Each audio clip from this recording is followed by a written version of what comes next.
So this week we are kicking off our new series entitled DTR. And DTR just means determine the relationship. So back in 1995, I was a second grader going to my first day of school that year.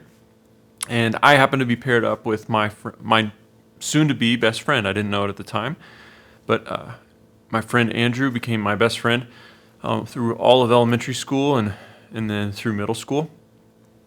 And this was the first time we were meeting. We were meeting for the first time in the second grade. We'd been paired up for a little project. And he invited me that morning to spend time with him at recess. And not only to spend time with him at recess, but then he said, "Hey, well, because I asked him, hey, what do we do at recess?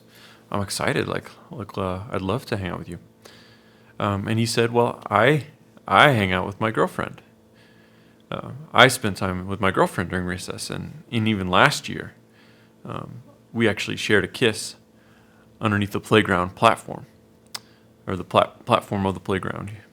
And so for me, this was a whole new term that just opened up my world. I was like, girlfriend, what does that even mean? It made me ask questions like, well, do I need a girlfriend? Is that important? Do all people, are they expected to share kisses with their girlfriends underneath the platform of the playground? And just the beginning of this conversation in my head of really what it boiled down to was, well, am I enough? Is little Will Thomas Avery enough just on his own? Or does he need some other relationships? Does he need a girlfriend to be enough? So the question with DTR is we're determining this, and we're starting at the beginning, at the core of what relationships are about. That we want to be in relationships with people that pour into us, that bring life to us. And so what I want to talk about comes from the book of Proverbs. And so I'm going to read from Proverbs chapter 4 for you guys, and this is a letter from King Solomon to his son. And here's what King Solomon says, starting in verse 10 of chapter 4. "Hear, my son, and accept my words, that the years of your life may be many. I have taught you that the way of wisdom, and I have led you in the paths of uprightness. When you walk, your step will not be hampered, and if you run, you will not stumble.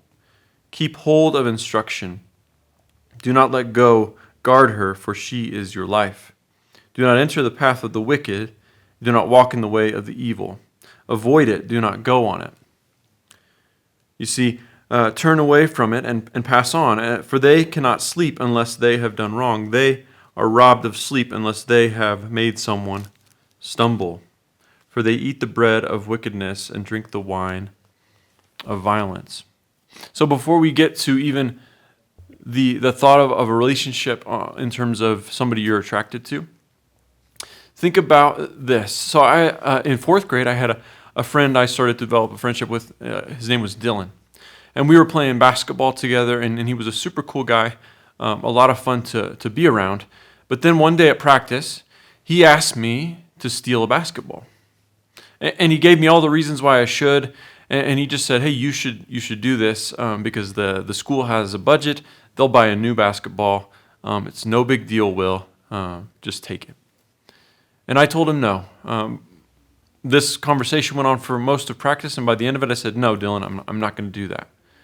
And then Dylan proceeded to call me a chicken, toss the ball at me extra hard in the layup lines, and that was the end of our friendship. I tell you this story just because we might have relationships in our life that we need to check, that maybe they're unhealthy because what we don't realize about them is that they're not deep enough. The people that are maybe there are actually not looking out for your best interest. And something like that might come along where it might be harder to tell and distinguish, where it's obvious. I shouldn't be stealing a basketball, and I shouldn't be friends with somebody who wants me to do that. But if you look at your life and you think about the people that are pouring into you, and it's very much like, if you do this, then we're friends. If you don't, well, see you later. Those aren't real relationships. So determine the relationship. And ultimately, know that if you put Jesus at the center, that your relationships will get better. You see, the thing is, you are enough. You don't need to do something to earn those friendships. You don't have to do these things to fit in. You don't have to have a girlfriend to be cool enough as a guy, or a boyfriend, or a significant other, or know who you are right now in order to be worthy of love and friendship. You are worthy right now because Jesus says that you're worthy of his love and affection.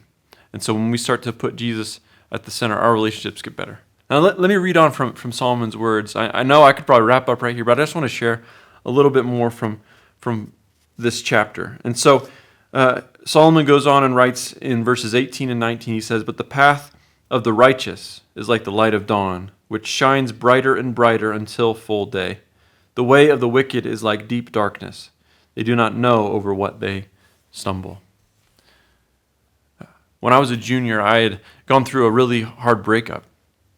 And then soon after that, my friend Justin, who became my best friend through high school, we were good friends, but I feel like we just took it to that next level, and we're still friends to this day. But it really took off during this time when we were there to help each other as he went through a breakup, and I was dealing with it. And then as we went through the rest of high school, we really leaned on each other. And when I think about that relationship, it was like a light that burned until dawn.